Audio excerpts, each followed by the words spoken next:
State partnership कार्यक्रम सम्बन्धमा नेपाल र अमेरिका बीच यसअघि नै पत्राचार भएको खुलासा। प्रस्तावित एसपीपीलाई लिएर दलका नेताहरू आरोप प्रत्यारोपमा।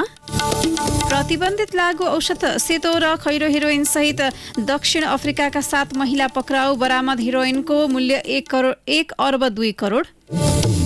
प्रतिपक्षी एमालेको बहिष्कारका बीच आगामी आर्थिक वर्षको विनियोजन विधेयक प्रतिनिधि सभाबाट पारित। बिचौलियाको चङ्गुलमा परेर करको दायरा परिवर्तन गरिएको एमालेको आरोप। युरोपियन युनियनको सदस्यता प्राप्तिको प्रक्रियाका लागि युक्रेनको साथमा रहेको फ्रान्स, जर्मनी, इटली र रोमानियाको भनाई समग्र युरोपमा रुसले युद्ध गरेको युक्रेनी राष्ट्रपति जेलेन्स्कीको जिकिर। र एमएसीसी महिला T20 च्याम्पियनसिप मलेसियामा आज सुरु हुँदै पहिलो खेलमा नेपाल र भुटान भिड्ने। नमस्कार, कान्तिपुर डायरीका साथमा साथी रमेश र म दिवा। अब समाचार विस्तारमा। स्टेट पार्टनरशिप प्रोग्राम एसपीपी सम्बन्धमा नेपाल र अमेरिका बीच यसअघि नै पत्राचार भएको पुष्टि भएको छ। तत्कालीन प्रधानमन्त्री केपी शर्मा ओली नेतृत्वको सरकारको स्वीकृतिमा सन् 2015मा प्रधान सेनापति राजेन्द्र छेत्रीले अमेरिकी दूतावासले लेखेको पत्र सार्वजनिक भएको छ भने 2017मा थप पत्र प्राप्त भएको दूतावासको दाबी छ। यसरी भू-राजनीतिक तथा सामरिक विषयमा नेपाली पक्षको अपरिपक्व नीति फेरि उद्घाटित भएको छ। अब त्यस्तो साझेदारीमा नबस्ने भन्दै पत्राचार गर्न विज्ञहरूले सरकारलाई सुझाव दिएका छन्। 17 अक्टोबर 2015मा तत्कालीन प्रधान सेनापति छेत्रीले काठमाडौँ स्थित अमेरिकी राजदूत एलाइना बी टेब्रिजलाई सम्बोधन गर्दै लेखेको पत्रमा भनिएको छ, नेपाल सरकारको अनुमतिमा नेशनल गार्डसँग निकट भविष्यमा साझेदारी स्थापना गर्न यो औपचारिक अनुरोध गर्न पाउनुलाई हामीले आफ्नो सम्मान ठानेका छौँ। बिहिबार अपराह्न यो पत्र सार्वजनिक भए लगतै सैनिक मुख्यालयमा प्रधान सेनापति प्रभुराम शर्माले उच्च सैनिक अधिकृतहरूसँग आकस्मिक परामर्श गर्नुभएको थियो। त्यसपछि तत्कालीन प्रधान सेनापतिले लेखेको पत्र आधिकारिक भएको सेनाले पुष्टि गरेको हो।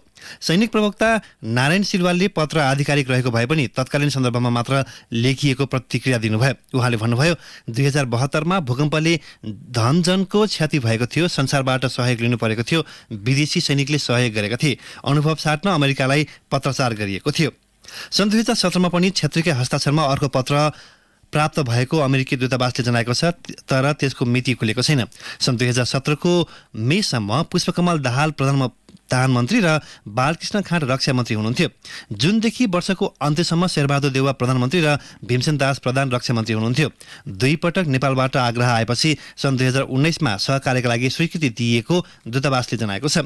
दुवै पटक पत्र लेखेका तत्कालीन प्रधान सेनापति छेत्रीले पनि एसपीपी कुनै सैनिक गठबन्धन नभएको प्रतिक्रिया दिनुभएको छ। हाल अमेरिकामा रहेका उहाँले बुधबार काठमाडौँ पोस्टलाई प्रतिक्रिया दिँदै भन्नुभएको छ, एसपीपीमा 90 भन्दा बढी मुलुकले सहभागिता जनाएका छन् र त्यसमा असंलग्न राष्ट्रहरूले समेत सहभागी छन्। तर स्वयं अमेरिकाले भने एसपीपीलाई इन्डो पेसिफिक रणनीति मार्फत राखेको छ।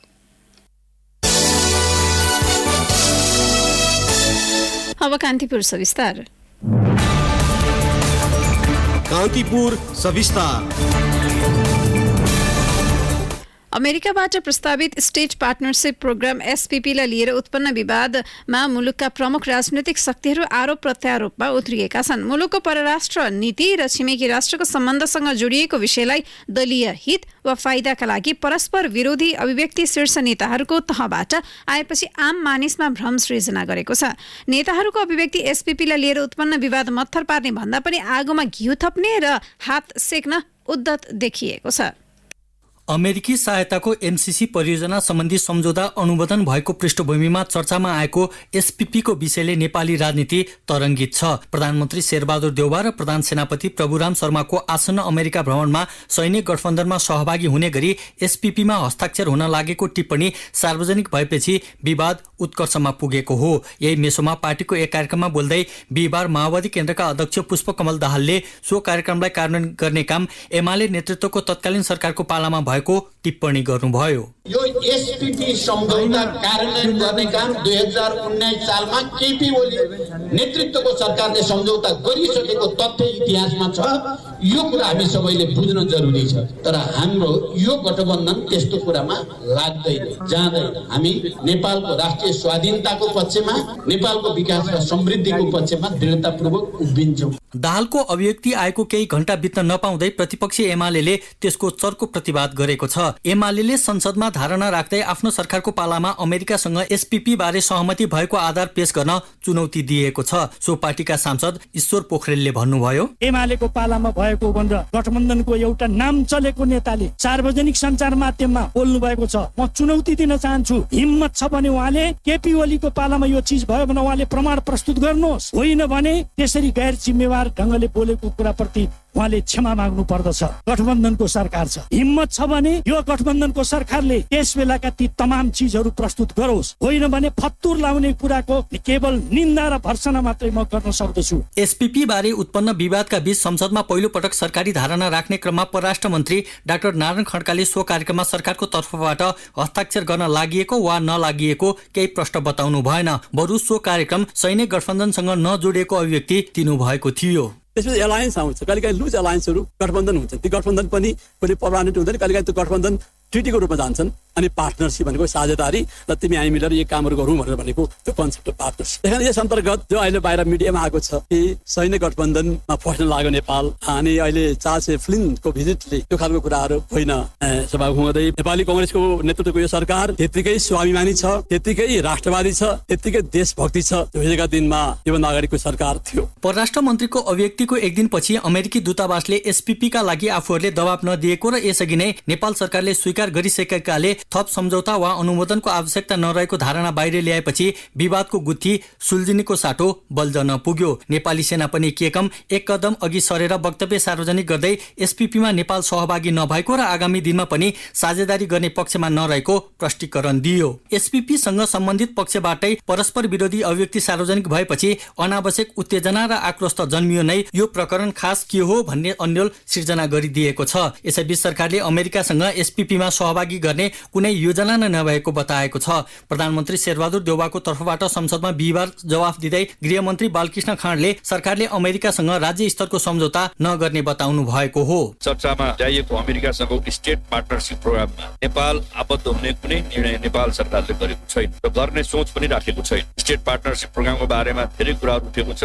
नेपाल सरकारको तर्फबाट सम्माननीय सदनका समक्ष पुनः प्रश्न पार्न चाहन्छु, अमेरिकाको स्टेट पार्टनरसिप प्रोग्राममा नेपाल आबद्ध भएकै छैन। यस सम्बन्धी नेपाल सरकारले कुनै निर्णय गरेको पनि छैन। यस सम्बन्धीमा कुनै निर्णय गर्ने सोच राखेको पनि छैन। आफ्नो प्रतिबद्धता व्यक्त गर्न चाहन्छु। व्याख्यात्मक टिप्पणीसँगै संसदमा अनुमोदन भएको एमसीसी सम्झौताको विवाद निरूपण भएको अवस्थामा सतहमा आएको एसपीपीको विषयले मुलुकलाई थप ध्रुवीकरणतर्फ लैजाने खतरा उत्पन्न भएको छ। त्यसैले सरकार र राजनीतिक दलहरूले यो विषयलाई विवादित बनाउनु भन्दा पनि मुलुकको हितका लागि उपयुक्त कदम चाल्नुपर्ने अवस्था आएको छ, किनकि नेपाल कुनै सैन्य साझेदारीमा सहभागी भएर जान संविधान र परराष्ट्र नीतिले छुट दिएको छैन। रेडियो कान्तिपुरका लागि अनिल बोगटी। कान्तिपुर सविस्ता। यसैबीच सरकारले अमेरिकासँग स्टेट पार्टनरसिप प्रोग्राम एसपीपी सम्झौता गरेको भन्ने विषय सार्वजनिक भएपछि प्रतिनिधि सभाको अन्तर्राष्ट्रिय सम्बन्ध समितिले प्रधान सेनापति प्रभुराम शर्मालाई बोलाएको छ। संसदीय समितिको आजका लागि तय भएको बैठकमा प्रधान सेनापतिलाई एसपीपी बारे छलफल गर्नका लागि बोलाएको हो। समिति सभापति पवित्र निरौला खरेलले एसपीपीका विभिन्न विषयमा कुरा सार्वजनिक भएपछि प्रधान सेनापति शर्मालाई स्पष्ट पार्नका लागि बोलाइएको जानकारी दिनुभयो। अमेरिकाले भने एसपीपीमा सहभागी हुन नचाहे नेपालले पत्राचार गरेर रद्द गर्न सक्ने प्रश्न पारेको छ। काठमाडौँ स्थित अमेरिकी दूतावासका उपप्रमुख म्यानुअल पी मिल्करले हिजो यसबारे स्पष्ट पार्नु भएको हो। एसपीपी बारे स्पष्ट पार्दै उहाँले भन्नुभएको छ, कुनै देशले अमेरिकालाई उनीहरू अब कार्यक्रममा भाग लिन चाहँदैनन् भने जानकारी दिन सक्छन्। एसपीपी कार्यक्रममा रहेका लगभग 90 देशमध्ये बेलारुसले मात्र कार्यक्रममा आफ्नो सहभागिता अन्त्य गरेको उहाँले बताउनुभयो। कान्तिपुर डायरीमा अब ब्रेकको पालो। ब्रेकपछि कान्तिपुर डायरीमा अब बाँकी प्रसङ्ग। अर्थमन्त्री जनार्दन शर्माले निश्चित व्यापारीलाई अनुकूल हुने गरी बजेट निर्माण गरेको भन्ने वैधानिकता सम्बन्धी विवाद निरूपण नहुँदै प्रतिनिधि सभाले विनियोजन विधेयक 2079 बजेट पारित गरेको छ। प्रतिपक्षी दलका सांसदका साथै सत्तारूढ दलकै सांसद, मन्त्री तथा शीर्ष नेताहरूले सदन र सार्वजनिक मञ्चमा बजेटको वैधानिकता सम्बन्धी प्रश्न उठाएका थिए। ती प्रश्न निवारण नगरी प्रतिनिधि सभाले हिजो बजेट पारित गरेको हो।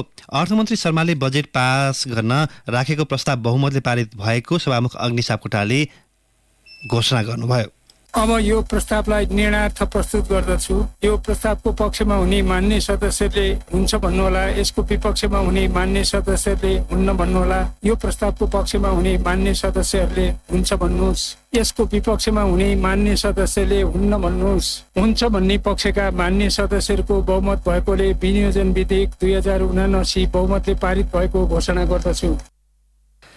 पारित गर्ने क्रममा प्रमुख प्रतिपक्ष एमाले सदन बहिष्कार गरेको थियो। अर्थमन्त्री शर्माले विज्ञका रूपमा पूर्व सरकारी कर्मचारीलाई अर्थ मन्त्रालयमा प्रवेश गराई राजस्वका दर परिवर्तन गराएको विवरण सार्वजनिक भइसकेको छ। बजेटबाट गरिएको राजस्वको दर हेरफेरबाट निश्चित व्यापारिक घरानालाई पक्ष पोषण भएको देखिएको छ। त्यसैले प्रमुख प्रतिपक्षी एमाले मात्रै होइन, सत्ता साझेदार दलका नेता तथा सांसदले समेत अर्थमन्त्री र व्यापारीको साँठगाँठमा बजेट निर्माण भएको भन्दै आलोचना गरिरहेका छन्। बजेटमाथि उठेका प्रश्नको जवाफ दिन अर्थमन्त्री शर्मा रोस्ट्रममा जानु पहिला एमाले सांसद भानुभक्त ढकालले पार्टीको कुरा राख्नु भएको थियो। उहाँले भन्नुभयो, बिचौलियाको चङ्गुलमा परेर करका दरहरू परिवर्तन गरी राष्ट्रघात गरेकाले अर्थमन्त्रीले राजीनामा दिनुपर्छ। राष्ट्र बैङ्कको गभर्नरलाई सरकारले निलम्बन गर्दा अदालतबाट सफाई पाइसकेपछि नैतिकताका आधारमा राजीनामा दिनुको सट्टा अझ हौसिएर बिचौलियाहरूलाई करको दरहरू परिवर्तन गर्ने र राष्ट्रलाई आघात गर्ने काम भयो। प्रधानमन्त्रीले अर्थमन्त्रीबाट शर्मालाई बर्खास्त गर्नुपर्ने सांसद ढकालको भनाइ थियो।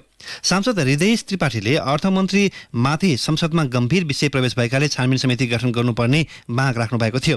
एमाले सांसदहरूले शिरबाट उभिएर संसद बैठक अवरोध गरिरहेपछि सभामुख अग्निप्रसाद सापकोटाले बजेट प्रक्रियामा लैजानुको विकल्प नरहेको भन्दै बस्न आग्रह गर्नुभएको थियो।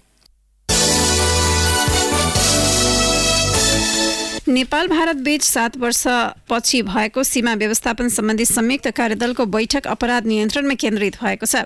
नयाँ दिल्लीमा बुधबार र बिहिबार भएको बैठकमा सीमा क्षेत्रमा हुने अपराध रोक्न दुवैतर्फका सुरक्षा संयन्त्रलाई सक्रिय बनाउने, सूचना आदान प्रदान बढाउने, स्थानीय तहमा समन्वय बढाउने विषयमा छलफल भएको हो। बैठकमा सहभागी नेपाल पक्षका एक अधिकारीका अनुसार खुला सीमामा तेस्रो मुलुकका व्यक्तिको अवैधानिक आउजाउलाई कडाई गर्नका लागि रोक्ने र नक्कली नोट अवैध तरिकाले मानव तस्करी, लागु औषध ओसार पसार वा हतियारको ओसार पसार हुन नदिन दुवैतर्फका सुरक्षा निकायले कडाई गर्ने सहमति भएको छ। साना हात हतियार ओसार पसारमा रोक्न शङ्कास्पद व्यक्तिमाथि जाँच बढाउने, त्यस्ता कार्यमा संलग्नको पहिचान गरी कारबाही गर्ने विषयमा पनि छलफल भएको थियो। बैठकमा नेपालबाट गृह मन्त्रालयका सहसचिव फणीन्द्र मणि पोखरेलले र भारतबाट गृह मन्त्रालय अन्तर्गत सीमा व्यवस्थापन विभागका प्रमुख सहसचिव आशिष कुमारले नेतृत्व गरेका थिए।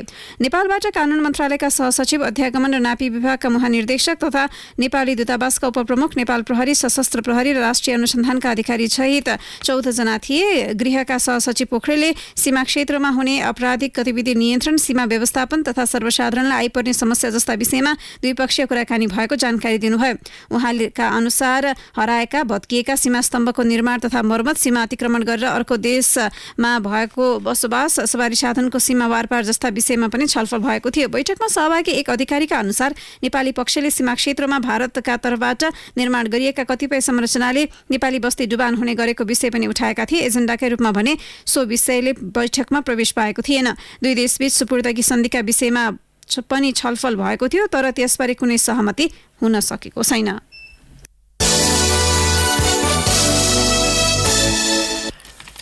हैजाको आशंकामा बाग बजारमा डेरा गरी बस्ने दिदीबहिनीको उपचार थालिएको छ। मोडल अस्पतालमा उपचाररत उनीहरूलाई हैजा लागेको हुन सक्ने भन्दै टेकु स्थित शुक्रराज ट्रपिकल तथा सर्वरोग अस्पताल रेफर गरिएको थियो। उनीहरूको हाल टेकु अस्पतालको सघन उपचार कक्ष आइसियुमा उपचार भइरहेको छ। टेकु अस्पतालकी निर्देशक डाक्टर मनिषा रावलले भन्नुभए, युवा दिदीबहिनीलाई मोडल अस्पतालले हैजाको आशंकामा हामी कहाँ पठाएको हो। हाल आइसियुमा उपचार जारी छ। स्टुल कल्चरको रिपोर्ट पर्सि आउनेछ। अनियन्त्रित रूपमा चौरानी जस्तो पातलो दिशा हुने रोगलाई बोलचालको भाषामा झाडा पखला भनिन्छ। यदि यस्ता रोगीको पखलामा ब्याक्टेरियम भिब्रियो कोलेरी नामक जीवाणु देखियो भने त्यो हैजा हो। निर्देशक डाक्टर रावलका अनुसार टेकु अस्पतालमा 3 महिना यता दिनहुँ औषध 8 जनादेखि 10 जनासम्म झाडा पखलाका बिरामी आउने गरेका छन्। तर सबै बिरामी सामान्यतया 1 देखि 2 दिनको अस्पताल बसाएपछि निको भएर घर फर्किने गरेका थिए। हाल उपचाररत दिदीबहिनीमा भने कडा लक्षण देखिएको हो। दुवैजनालाई चिकित्सकले क्लिनिकल्ली हैजा लागेको ठहर गर्दै उपचार गरिरहेका छन्। टेकु अस्पतालको रिसर्च युनिट प्रमुख डाक्टर शेरबहादुर पुनका अनुसार करिब 9 महिना अघि कपिलवस्तुको कृष्णनगरमा झाडापखालाका बिरामीहरू बाट सङ्कलित नमुना मध्ये एउटामा हैजाको जीवाणु देखिएको थियो। त्यसको 1 महिना अघि पनि ललितपुरमा एक व्यक्तिमा हैजा पुष्टि भएको थियो। पानी वा खाद्य पदार्थमा संक्रमित व्यक्तिको दिशा मिसिँदा हैजाका जीवाणु अन्य स्वस्थ व्यक्तिमा सर्न सक्छ। खानपानमा स्वस्थता र सतर्कता अपनाउँदा हैजाबाट बच्न सकिने डाक्टर पुन बताउनुहुन्छ। यसैबीच शुक्रबार ट्रपिकल तथा सरुवा रोग अस्पतालमै हिजो मंकी पक्सको आशंकामा 26 वर्षीय पुरुषलाई भर्ना गरिएको छ। वैदेशिक रोजगारीका क्रममा दुबईमा रहेका उनलाई स्वदेश फर्किने क्रममा त्रिभुवन अन्तर्राष्ट्रिय विमानस्थल स्थित हेल्थ डेस्कले मंकी पक्सको आशंकामा टेकु अस्पताल पठाएको थियो। शरीरभरि एलर्जी जस्तो डावरसँगै अन्य स्वास्थ्य समस्या समेत रहेको पाइएपछि अस्पताल पठाइएको हो। अस्पतालका अनुसार उनलाई एक साता यता ज्वरो र शरीरमा डावर आउने समस्या छ। उनी पछिल्लो पटक 6 महिना अघि मात्रै दुबई गएका हुन्, तर यस्तो समस्या उनलाई पहिलेदेखि नै देखिने गरेको र पछिल्लो पटक पुनः बल्झिएपछि उनी उपचार गर्नकै लागि नेपाल आएको समेत ती व्यक्तिले चिकित्सकहरूलाई बताएका अस्पतालले जनाएको छ। गैर आवासीय नेपालीले ल्याउने लगानीलाई पनि र प्रविधि हस्तान्तरण ऐन फिटा अन्तर्गत विदेशी लगानी एफटीआईमा राखिएकाले सो प्रावधान हटाउनु पर्नेमा सरकारवालाले जोड दिएका छन्। गैर आवासीय नेपाली संघ र एनआरएनएले हिजो काठमाडौँमा आयोजना गरेको नागरिकता मताधिकार लगानी तथा वैदेशिक रोजगार विषयक सेमिनारमा उनीहरूले गैर आवासीय नेपालीले गर्ने लगानीलाई एफटीआई अन्तर्गत राख्न नमिल्ने दाबी गरे। विदेशमा बस्ने नेपालीलाई लगानी गर्न आकर्षित गर्नुको साटो पहिला 5 करोड र अहिले 2 करोड रुपैयाँको सीमा राख्न नहुने एनआरएनएका उपाध्यक्ष महेश कुमार श्रेष्ठले बताउनुभयो। विभिन्न मुलुकमा बस्ने नेपालीले करिब वार्षिक 20 अर्ब रुपैयाँ आमदानी गर्ने भएकाले नेपालीको हकमा पहिलो चरणमै 2 करोड लगानी गर्नुपर्ने बाध्यकारी बनाउन नमिल्ने उहाँको भनाइ छ। एनआरएनए विकास फण्ड स्थापना गरेको 6 महिना बिते पनि अहिलेसम्म खर्च मात्र भइरहेको एनआरएनएका संस्थापक अध्यक्ष उपेन्द्र महतोको भनाइ छ। सरकारले राजदूत वा कन्सुलर नियुक्त गरेपछि सम्बद्ध देशबाट कति लगानी भित्रियो र स्वदेशी वस्तु कति निर्यात भयो भन्ने हेर्न पनि एउटा कार्यविधि तयार गर्नुपर्ने नेपाल उद्योग वाणिज्य महासंघका वरिष्ठ उपाध्यक्ष चन्द्र ढकालले बताउनुभयो। नेपालमा सम्भावित परियोजना धेरै रहेको र लगानी पनि भएको भोलिपल्ट नै तिनलाई चलाउन सकिने उहाँले बताउनुभयो। वैदेशिक लगानी र एनआरएनएको लगानीलाई एउटै परिभाषामा समेट्दा समस्या देखिएकाले यसलाई छुट्टा छुट्टै रूपमा परिभाषित गर्ने काममा मन्त्रालय लागिसकेको उद्योग मन्त्रालयका सचिव अर्जुन प्रसाद पोखरेलले बताउनु भएको छ। यसैबीच प्रधानमन्त्री शेरबहादुर देउवाले गैर आवासीय नेपाली एनआरएन को लगानी नेपाल भित्राउन अप्ठ्यारो पार्ने कानुन प्रक्रियामा सुधार गर्न सरकारले पहल गरिरहेको बताउनु भएको छ। काठमाडौँमा हिजो आयोजित नागरिकता मताधिकार लगानी तथा वैदेशिक रोजगार विषयक सम्मेलनमा प्रधानमन्त्री देउवाले एनआरएनको लगानी भित्राउन र त्यसको सुरक्षा सुनिश्चित गर्न सरकार तयार रहेको बताउनु भएको हो। पछिल्लो बजेटमा एनआरएनले माग गर्दै आएका माग सम्बोधनका लागि विभिन्न योजना समेटिएको भन्दै उहाँले नेपालको भाषा, संस्कृति र पर्यटकीय सम्भावनाको विश्व व्यापारीकरणमा सहभागी हुन आग्रह गर्नुभयो। यसैबीच प्रधानमन्त्री देउवाले गैर आवासीय नेपालीहरूले उठाउँदै आएको नागरिकताको मुद्दा सम्बोधन गर्न सरकार सकारात्मक रहेको बताउनु भएको छ। सरकारवाला सबै पक्षसँग समन्वय गरी नागरिकताको विषयमा टुङ्गोमा पुग्ने उहाँको भनाइ थियो। यसैबीच वैदेशिक रोजगारलाई सुरक्षित, मर्यादित र व्यवस्थित बनाई सो क्षेत्रको सहकार्यका लागि आजै सरकार र एनआरएन बीच एक समाजदारी पत्रमा समेत हस्ताक्षर भएको छ। प्रतिबन्धित लागु औषध हिरोइन सहित दक्षिण अफ्रिकाका नागरिक ठमेलबाट पक्राउ परेका छन्। नेपाल प्रहरीको लागु औषध नियन्त्रण ब्युरो एनसीबीको टोलीले सेतो र खैरो 51 केजी हिरोइन सहित उनीहरूलाई छमेलको 5 होटलबाट पक्राउ गरेको हो। समातिने सबै महिला हुन्। सो परिमाणको हिरोइनको मूल्य 1 अर्ब 2 करोड रुपैयाँ बराबर हुने प्रहरीको भनाइ छ। प्रहरीका अनुसार त्यति धेरै परिमाणको हिरोइन एकैपटक बरामद भएको यो पहिलो घटना हो। ब्युरो प्रमुख एसपी जीवन कुमार श्रेष्ठका अनुसार सेतो हिरोइन प्रति केजी 2 करोड रुपैयाँसम्म कारोबार हुने गरेको छ। भारतमा पुर्याएपछि यसको मूल्य थप बढाएर कारोबार गर्न सक्ने उहाँले बताउनुभयो। उहाँले भन्नुभयो यो हिरोइन नेपालमा खपत हुने भन्ने नै छैन। नेपाल हिरोइनको बजार पनि होइन। विगतका तथ्य र प्रमाणले यो लागु औषध भारत लैजानकै लागि ल्याइएको देखिन्छ। 7 जनाका लागि ठमेलका 5 होटल अफ्रिकाबाट अनलाइन मार्फत बुकिङ गरेको देखिन्छ। प्रहरीले जेठ 26 देखि 31 सम्म सो हिरोइन नियन्त्रणमा लिन सक्ने विशेष अपरेसन चलाएको थियो। पक्राउ पर्नेमा 29 वर्षीय सीबीसी थान्दिकी, 46 वर्षीय मुराइल केडुकबाजी थेम्मेनी एनसाम्बा, 39 वर्षीय टिसाबालाला खान इजीले एम भाने, 36 वर्षीय रोजिना नान्केले नेन्से, 29 वर्षीय माल्हाको मौरिना मथिबा 37 वर्षीय मोरोएसी सुजान कोफू र 30 वर्षीय मार्लोस बाडेनहोर्स्ट रहेका छन्। सीबीसी र मुरायल जेठ 29 मा दुबईबाट आएका हुन्। उनीहरूको साथबाट 16 केजी सेतो हेरोइन बरामद गरिएको छ। त्यस्तै जेठ 30 मा टिसावाला र रोजिना दक्षिण अफ्रिकाबाट दुबई हुँदै आएका थिए। उनीहरूबाट 8-8 केजी बरामद भएको हो। जेठ 26 मा माल्हाको दुबई हुँदै आएकी हुन्।